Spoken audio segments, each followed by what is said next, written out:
Selamat petang. Assalamualaikum warahmatullahi wabarakatuh. Selamat petang. Selamat hujung minggu ni dah hujung minggu, itu hari Senin. Itu hari Senin, selamat hujung minggu. Kita bersama dengan Iswadi Murni dalam edisi Sarawak. Saya mengambil kesempatan untuk lah kerana bersama dengan saudara Joshua Jabeng, setiausaha MPN Sarawak.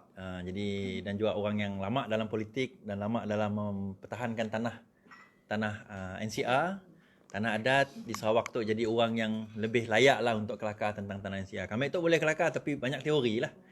Banyak teori. Jadi kita macam land code, kita tahu land code. Dan land code antara benda yang susah nak didapatkan di negara tu sebenarnya. Di negeri kita tu nak beli land code tu macam rasanya beli dadah lagi senang rasa aku. Pilihan raya boleh jual. Land code susah nak dapat. Yang photostat pun susah nak dapat. Yang photostat kami boleh dapat yang certain section je. The full section kami mesti dapat. Jadi kadang-kadang orang tanya tentang NCR, tentang land code, tentang benda-benda kat dia, ialah kita boleh merit secara opinion, tapi in real life pendapat kita susah dan benda yang very technical. So kenanya technical. Macam kami selalu madah. Pertama sekali, tolong share lah. Saya bersama juga dengan Datuk Seri Hafsah Harun, ibu reformis kita. Daftar di rumah beliau ini tu. Kena benda tu disusahkan sebenarnya untuk rakyat. Jadi kita kena faham benda ya bilanya susah untuk akses, rakyat susah mempersoalkan. But the problem is kini tu tahun 2020, bukannya tahun 1960 tu, bukan tahun 1970. Majoriti rakyat mungkin siap ni macam siap ni nulis. Kini tu majoriti rakyat kita tu mungkin orang madah paling kurang ada SPM. Majoriti ada SPM, ada STP, ada diploma. Dan kami pergi kawasan pedalaman, kadang-kadang kelakar-kelakar rupanya bekas profesor, bekas doktor. Orang Iban tak Melayu tak dengar, cikgu mari PhD. Pergi pencen. Jadi maksudnya daripada segi education kita tu dah high level. Orang Sarawak tu dah high level. Kadang-kadang hanya sekolah tinggi tapi ambil kelakar kadang-kadang orang tua kita English. Kalah kita pun English. Sebab maritnya belajar English orang dah Ori pun. Apa Cambridge pun si exams, certificate, Cambridge certificate. Bapa Ahmed pun Cambridge certificate berat level ya lah. Orang lama. Jadi bila kita kelakarnya kita malu. Benda kena ya. Jadi itulah tujuannya untuk kita nak kelakar itu, basically bersama dengan penonton kita bersama dengan saudara Joshua untuk menerangkan sikit. Mungkin terangkan sikit berkenaan dengan apa tanah NCR ya daripada pemahaman kita. Dan apa masalah yang dihadapi dulu. Mungkin cerita sikitlah Tan. Terima kasih Saudara Iswadi. Terima kasih juga kepada semua penonton kita di sana.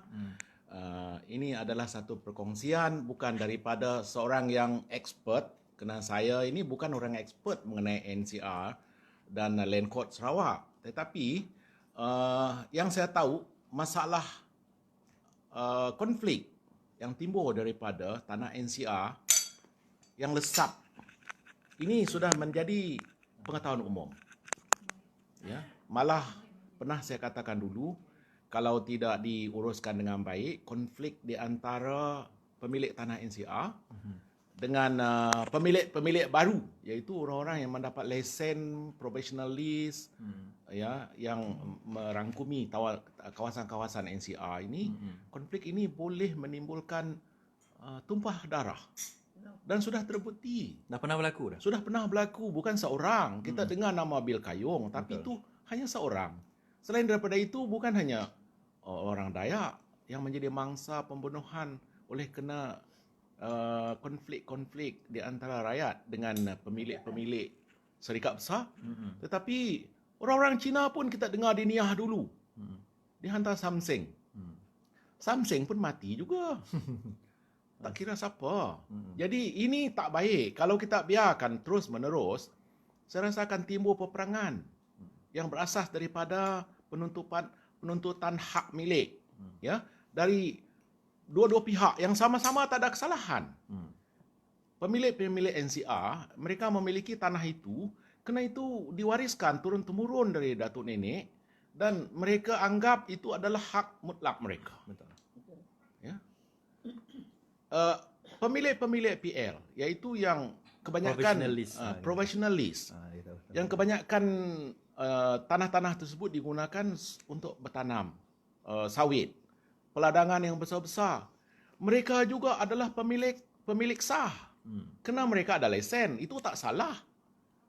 mereka beli tanah ataupun bagaimana cara dia, tetapi ini kalau dibawa kepada mahkamah, mereka boleh menang. Dia boleh menang. Kerana mereka memang ada sijil sah daripada kerajaan. Kerajaan yang salah. Yang masalah dia ini, tuntutan itu bertindih Di antara rakyat dengan di antara rakyat dengan syarikat. pemilik profesionalis PL. Jadi pertindihan ini adalah yang menimbulkan konflik berdarah. Dan kalau kita tidak kawal, saya rasa akan menjadi lebih teruk. Karena ini seperti yang dikatakan tadi, bukan zaman 60-an. Rakyat sudah faham. Orang-orang muda banyak yang sudah sekolah. Yang orang tak sekolah pun banyak yang sudah faham hak mereka. Dan mereka tak akan senang-senang saja lepaskan hak mereka ke atas hak milik. Ya. Kalau kita tinjau sekarang yang sangat teruk, tinggalkan rumah-rumah panjang pun, saya rasa kebanyakan adalah setinggan. Betul? Kena dibina di atas tanah profesionalis PL yang sudah dijual pada syarikat, ataupun di atas tanah kerajaan. Ataupun mereka asalnya tanah itu dia orang yang dulu situ, Ya, memang tapi tanpa dia orang sedari, tanah itu dah diserahkan kepada syarikat, kepada pemilik lain. pemilik lain. Bermakna rumah yang mereka bina itu tidak sah.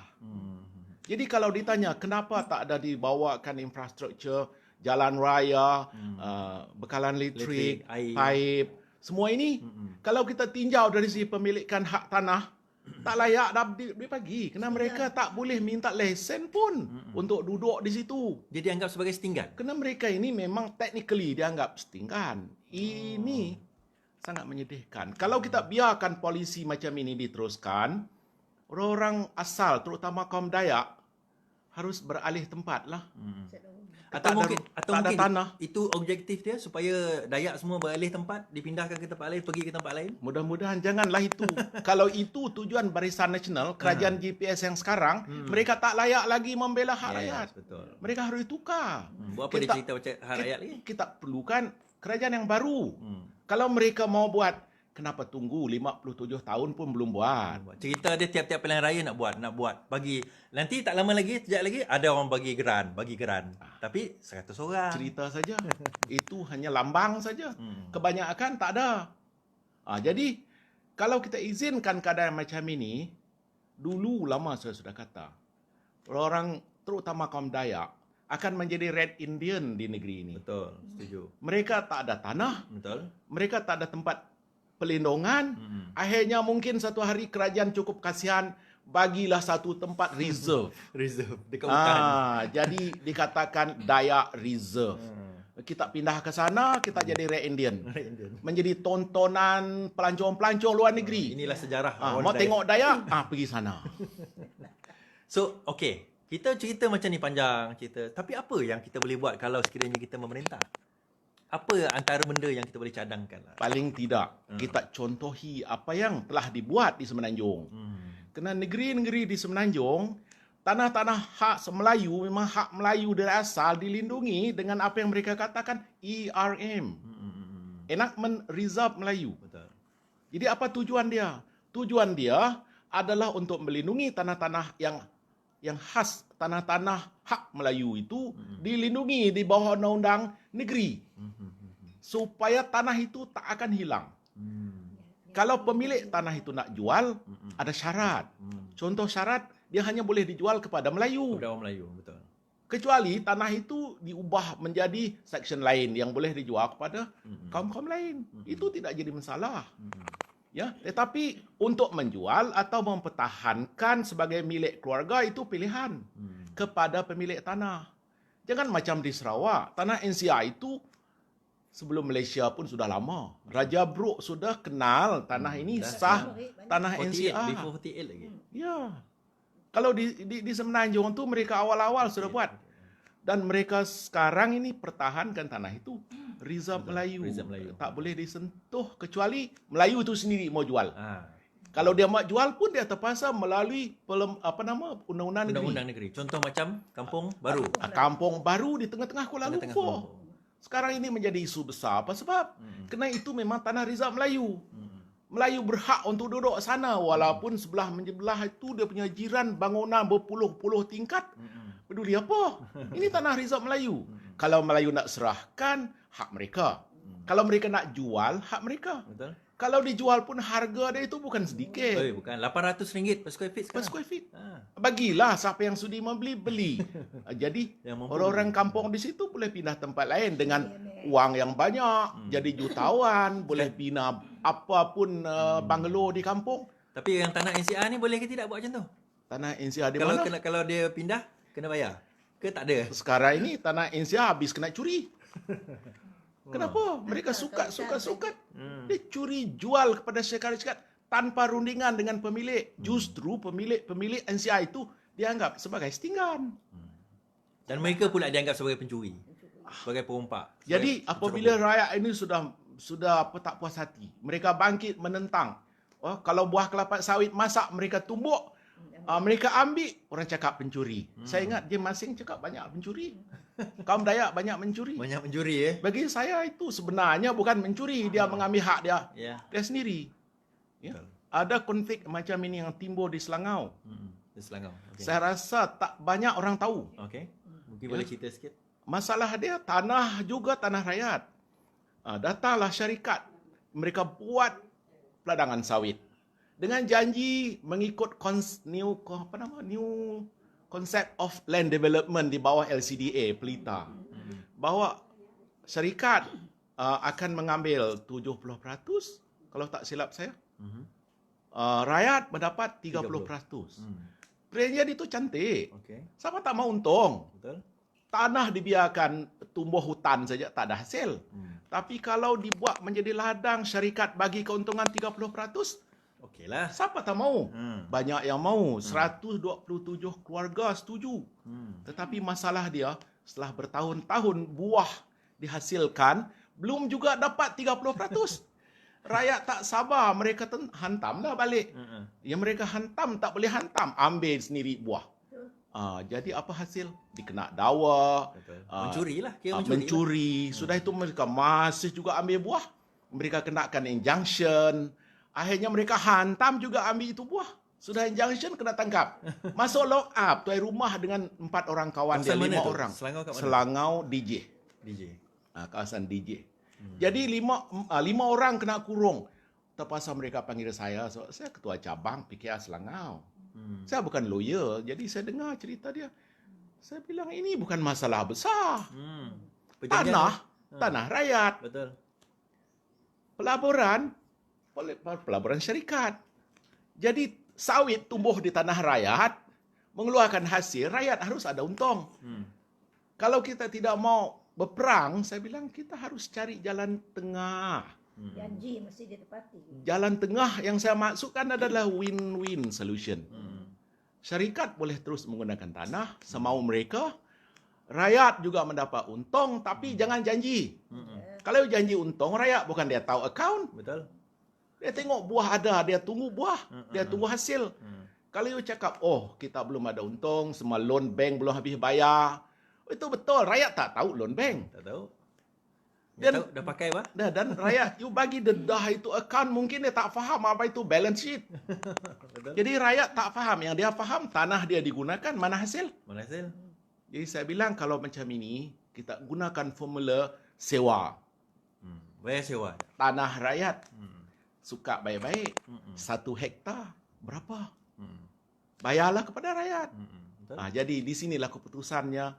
Akhirnya mereka settle dengan cara sewa RM60 sehektar sebulan. Oh, RM60. Berapa total tanah? Lebih 890 hektar. Hektar. Jadi ada 127 keluarga yang memiliki tanah di sana. Ada yang 10 hektar, ada yang 30 hektar. Ya. Jadi saya bilang kalau yang 10 hektar tu setiap bulan dia terima 600. Tak salah kan? Yalah. Tapi yang jauh-jauh dia turun ambil itu 600, tengah jalan sudah minyak, kereta, maintenance semua, pergi shopping, tak sampai rumah. Saya bilang janganlah. Tolonglah, bagi dia orang 3 bulan sekali. Syarikat pun tak kisah, sangat sibuk. Rakyat pun tak rugi ambil duit yang sikit. Kalau 3 bulan sekali kan ada 1,800. Jadi datanglah 3 bulan sekali, terima you punya sewa lah tak kira untung. Mm-mm. Selagi pokok itu tumbuh, sewalah. Ya. Ya, jadi dengan cara ini mereka settle dan saya bilang untuk baiknya kita buat separate agreement. Good. Masing-masing harus ada agreement dengan syarikat. Jangan satu blanket community agreement. So, mungkin ada yang tak setuju. Ya, Yang individual tak agreement. setuju, tak payah ikut. Yang setuju, sila ikut. Jadi settle lah cara macam itu. Sekarang mereka terima tiap-tiap 3 bulan dan belum lama ini saya balik ke Selangor, saya tanya bagaimana. Dia bilang, baik, kami orang senang hati. Syarikat terus gunakan tanah, kami pun dapat untung. Dan kami boleh labur lagi, tanam di tanah lain. Iyalah. Mereka boleh hidup. Iyalah. Jadi saya rasa ini formula yang baik. Ya. Jadi saya rasa ini pun baik juga digunakan kawasan-kawasan lain. Di mana isu yang serupa timbul. Jangan rakyat itu diperdaya terus-menerus tanpa henti. Ya. Jadi ini mengenai satu isu yang saya mungkin haraplah kita menjadi kerajaan, saya akan cadangkan menjadi satu cara kita mempertimbangkan kepentingan pemilik tanah NCR. Ya. Ya, tapi balik kepada tanah NCR itu tadi, kita gunakan konsep, saya rasa konsep tanah reserve Melayu di Semenanjung. Kerana Sarawak pun satu negeri. Dan kita pun banyak tanah NCR. Ya, betul. Kita gunakan konsep yang sama. Belum terlambat kalau kita buat sekarang. Jangan tak buat saja. Betul. Kalau tak buat tu tak ada akhir dia. So akhirnya itulah. Jadi kalau kita tengok, sebenarnya mungkin kita nanggap daripada keadaan semasa yang ada, the keyword is political will. Kemahuan rakyat, kebolehan politik untuk kita nak menggerakkan enactment undang-undang yang ada. It's not, kita avenues banyak. Undang-undang ada, cara ada. Macam tadi contoh hanya nyebut, mun sek ada pembahagian keuntungan, mungkin kita maya sewa. Mun sek ada maya sewa, kita mungkin adalah method-method yang ada kini tu. But point is, are we creative enough or do we have the willingness untuk nak go that far? Sebab kadang-kadang dia untuk lebih memikirkan keuntungan. Benda-benda kaya. So, okay, thank you very much Saudara Joshua. Terima kasih kepada Tuan Umar dan Datuk Absar kerana sudi bersama kita. Harap sebarkan kepada rakan-rakan yang lain. Ambil video klip tu, penerangan sedikit mengenai tanah NCR dan apa yang kita boleh polah untuk tanah tu. Banyak lagi sebenarnya kupasan-kupasan yang kita akan polah kelak. InsyaAllah kelak kita akan berterusan bersama dengan rakan-rakan semua. Di Meri mana dah? Kedayan. Tanah orang Kedayan. Kedayan. Pun sama cerita. Okey. Assalamualaikum warahmatullahi wabarakatuh. Lawan tetap lawan. Ya.